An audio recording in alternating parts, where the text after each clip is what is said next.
4. peliminuutti käynnissä. Ja näin lähtee kulma liikkeelle. Hyvä keskitys siihen. Hyvä keskitys ja näin vaan menee. TPS siirtyy 0-1 johtoon. Meneekö suoraan kulmatilanteesta? Tai niin kuin meneekin, mutta kenenkä kautta tämä sinne olisiko osunut Markus Kruunholmin päähän? Näin taisi käydä. Oli sen verran. Nyt hidastuksesta näemme. Kyllä. Kruunholmilta oikealla Freeberg keskittää sinne, mutta se menee kohti Öberia. Vaarallinen keskitys, joka tulee.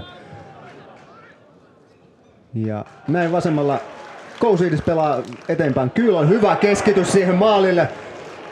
Hyvä keskitys siihen maalille. Tilanne jatkuu vielä samalla kun siellä on mielenkiintoista. Siinä oli 2. Ja sieltä kulma jo liikkeelle. Hyvin pääsee Santsopoulos palloon. Pääsee puskemaan, mutta siinä kyllä Viskoosi on täydellisesti sijoittunut heti tämänkin ottelun alkuun.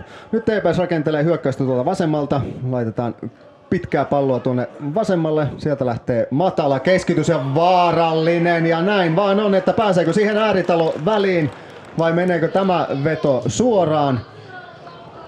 Nyt meni hieman ohi. Kuka oli? Näitkö Antti, pääsikö Ääritalo tuossa tilanteessa? No tässä tulee hidastuksena.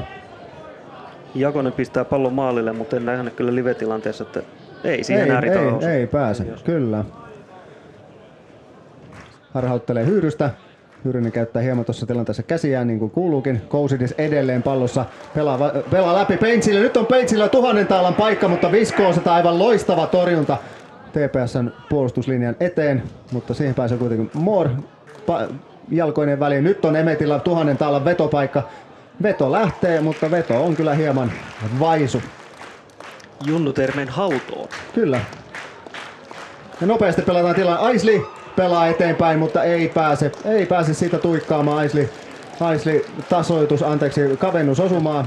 Ei lähde kuitenkaan vetämään, tilaa ei riittänyt. Kousidis pelaa Emetille. Emet laukaisee. Hyvä laukaus, aivan loistava laukaus siitä Jonas Emetiltä. Mutta TPS-maalivahti Joonatan Viskoosi venyy jälleen kerran loistavaan torjuntaan. Haluaa nähdä taistelevaa Jaroa tähän peliin. Hyvä keskitys. Shalala Santsopoulos pääsee hyvin puskemaan. Nyt on Paintsillä vetopaikka. Paintsili vetää, mutta se on tällainen sunnuntaiveto. Käsi pystyyn, pieni vauhti ja siitä pallo kohti maalia. Vaarallisesti pomppii siinä. Kyllä on sellainen flipperipallo, jonka kuitenkin Walter Moore sitä siivoaa aivan maaliviivalta pois.